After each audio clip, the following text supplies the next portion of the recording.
ఏపీలో అల్లర్లపై సిట్ అందించిన నివేదిక కేంద్ర ఎన్నికల సంఘానికి చేరింది. సీఎస్ జవహర్ రెడ్డి సిట్ నివేదికను ఈసీఐకి పంపారు. అల్లర్లను తీవ్ర నేరాలుగా పరిగణించిన ఈసీ సీసీటీవీ ఫుటేజ్లను డిజిటల్ సాక్ష్యాలుగా సేకరించాలని ఆదేశించింది. ఇప్పటికే నమోదు చేసిన కేసుల్లో అదనపు సెక్షన్లు జోడించేందుకు కోర్టుల్లో మెమోలు దాఖలు చేయాలంది. సిట్ ఇచ్చిన ప్రాథమిక నివేదికలో అల్లర్లపై మొత్తం 1370 మందిని నిందితులుగా గుర్తించినట్లు తెలిపింది. మరో 1100 మందిని అరెస్టు చేయాల్సి ఉందని తెలపడంతో వారిని అరెస్టు చేసి ఛార్జ్ షీట్లు దాఖలు చేయాలని ఆదేశించింది EC.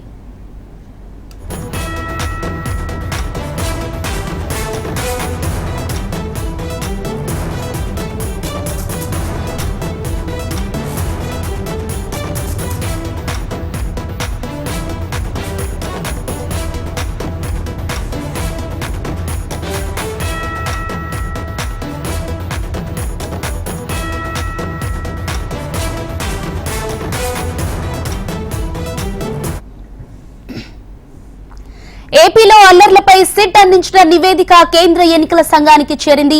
CS Jawahar Reddy SIT నివేదికను ఈసీఐకి పంపారు. అల్లర్లను తీవ్ర నేరాలుగా పరిగణించిన ఈసీ సీసీటీవీ ఫుటేజ్లను డిజిటల్ సాక్ష్యాలుగా సేకరించాలని ఆదేశించింది. ఇదే అంశంపై మా ప్రతినిధి లైవ్ లో రాజేష్ అందిస్తారు. రాజేష్, చెప్పండి, సిట్ నివేదికలో 16 మందిని అరెస్ట్ చేసినట్లు తెలుస్తోంది. దీనిపై డీటెయిల్స్ ఏంటి? ఝాన్సీ, 2 రోజుల పాటు ఏపీలో జరిగిన అల్లర్ల మీద సిట్ నివేదిక పూర్తి స్థాయిలో దర్యాప్తు చేశారు. అయితే ఈ 2 రోజుల పాటు దర్యాప్తులో కూడా చాలా మంది అధికారుల ప్రమేయం ఉంది. అయితే దీంతో పాటు ప్రజాప్రతినిధులతో అధికారులు కూడా కలిసి ఈ దాడులకు తెగపడ్డారు. అయితే ప్రజాప్రతినిధులు ముందస్తుగా సమాచారం కొంతమంది అధికారులకు ఇచ్చే ఉన్నారనే నివేదికలో ఉన్నట్టు తెలుస్తుంది. అయితే పూర్తి స్థాయిలో 1570 కేసులు నమోదైన వీటిలో కేవలం 170 మందిని మాత్రమే అరెస్ట్ చేశారు. అయితే మిగతా వాళ్ళకి కూడా అదుపులో తీసుకోవడానికి ప్రయత్నిస్తున్నారు. అయితే పూర్తి స్థాయిలో గతంలో ఎప్పుడూ లేని విధంగా ఈ అల్లర్లకు చోటు చేసుకోవటం, ఈ అల్లర్లకి కారణకులైన మాత్రం పూర్తిగా విచారించి పూర్తిగా వాళ్ళ మీద చర్యలు తీసుకోవాలనేసి స్పష్టంగా ఈసీ చెబుతుంది. అయితే ఈసీకి ఇచ్చిన నివేదికలో చూసుకుంటే దాదాపు ఇప్పటివరకు జరిగిన అల్లర్లకు సంబంధించిన డిజిటల్ సాక్ష్యాల ఆధారంగా ఎక్కడా కూడా నేరుగా ఏ వ్యక్తి కూడా తనను పై దాడులు చేసిన వ్యక్తుల పేర్లు చెప్పరు. కాబట్టి ప్రతి చోట కూడా సీసీ కెమెరాలు ఫుటేజ్లు అదేవిధంగా అక్కడ ఉన్న పరిస్థితులను ఆధారంగా చేసుకొని ఖచ్చితంగా నివేదికను పూర్తి స్థాయిలో ఇచ్చారు. అయితే ఈ నివేదికలో కూడా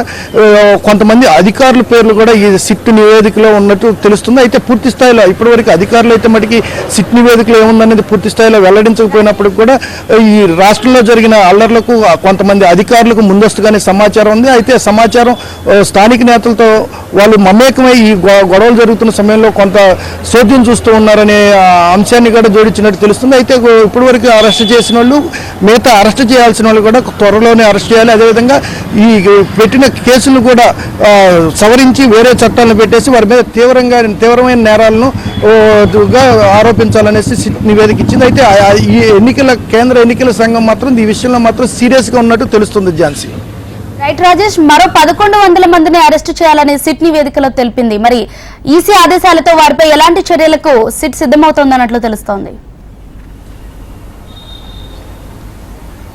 అంటే సిట్ ఇచ్చిన నివేదిక ఈసీ ఇచ్చిన నివేదికకు దగ్గరగా ఉంటాం. అదేవిధంగా ఈ 1170 మందిని అరెస్ట్ చేయాలనే ఆలోచనలు ఉన్నప్పటికీ కూడా వీళ్ళందరూ కూడా ఎక్కడైతే ఈ గొడవలు అల్లర్లు జరిగినాయో ప్రధానంగా 7 సెంటర్ల నుంచి ఆ 7 సెంటర్లో కూడా 33 ప్రాంతాల్లో అల్లర్లు చోటు చేసుకుని 33 వివిధ రకాల్లో. అయితే ఈ వివిధ రకాల్లో అల్లర్లు చోటు చేసుకున్నట్లు ఇప్పటికే దాదాపు 1100 మందిని గుర్తించినప్పటికీ కూడా వాళ్ళు ఎవరు కూడా అందుబాటులో లేకపోవడం, స్థానికంగా అక్కడి నుంచి పక్క ఊర్లకు పక్క ప్రాంతాలకు వెళ్ళిపోవడంతో అధికారులు స్థానికంగా ఉన్న అధికారులు కూడా వాళ్ళని గుర్తించి వాళ్ళని అరెస్ట్ చేసే పనిలో ఉన్నారు. అయితే మొత్తం మీద ఏదేమైనప్పటికీ కూడా ఏ ఒక్కరిని కూడా ఈ కేసులో ముద్దాయిలుగా ఉన్నవాళ్ళు ఎటువంటి ప్రధానంగా హత్యకు దారితీసే విధంగా దాడులు జరిగాయి, రాళ్ళు విపరీతంగా రువ్వారు. ఇటువంటి కారకులైన వాళ్ళని ఏ ఒక్కరిని కూడా క్షమించకూడదనేసి ఎన్నికల సంఘం అయితే మటుకి సీరియస్గానే ఆదేశాలు జారీ చేసింది. అయితే ఎవరైతే ఉన్నారో ఈ ముద్దాయిలుగా పేరుకిచ్చారో వీళ్ళెవరు కూడా స్థానికంగా ఎక్కడ లేకపోవడంతో పోలీసులు వీళ్ళని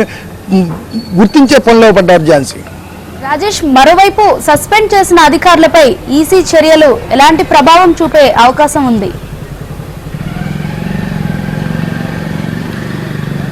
అంటే ఇప్పటివరకు మనం కేంద్ర ఎన్నికల సంఘం ఎప్పుడు ఎన్నికలు జరిగినా కానీ ఆ సమయంలో ఏ అధికారి కూడా తప్పు కారణాలు తప్పు నిర్ణయాలు తీసుకుంటే మటుకు ఖచ్చితంగా ఎన్నికల ఉల్లంఘన చట్టం కింద వస్తుంది. అయితే ఈ ఎన్నికల ఉల్లంఘన చట్టం కింద అధికారులు ఇక్కడ చూస్తే తెలియక జరిగిన గొడవలు కాదు, ఖచ్చితంగా వాళ్ళ ప్రమేయంతో కొంతమంది అధికారులు ఈ అల్లర్లలో ప్రమేయం ఉంది. అయితే కొంతమంది అధికారులు తెలియపోయినప్పుడు కూడా చర్యలు సరైన సమయంలో తీసుకోకపోవటం అని ఈ విధమైన నిర్ణయాలు జరగటానికి కారకమైన స్పెషల్ ఇన్ఫర్మేషన్ కూడా పోలీసుల దగ్గర లేకపోవటం ఏందనేసి ఈసీ గట్టిగా ముట్టికాయలు వస్తుంది. అయితే ఈసీ చెప్పిన వాదనలో కూడా కొంతమంది అధికారులు ఇప్పటికే సస్పెండ్ చేసింది, మరికొంతమందిని కూడా సస్పెండ్ చేసే యోచనలో ఉన్నట్టు తెలుస్తుంది. అయితే నిన్న 2 రోజుల పాటు జరిగిన సిట్ నివేదిక చూసుకుంటే ఆ నివేదికలో కూడా కొంతమంది అధికారులు ప్రమేయం ఉంది, ఈ అల్లర్లకు సహకారం ఉందని పేర్కొన్నట్టు తెలుస్తుంది. ఝాన్సీ.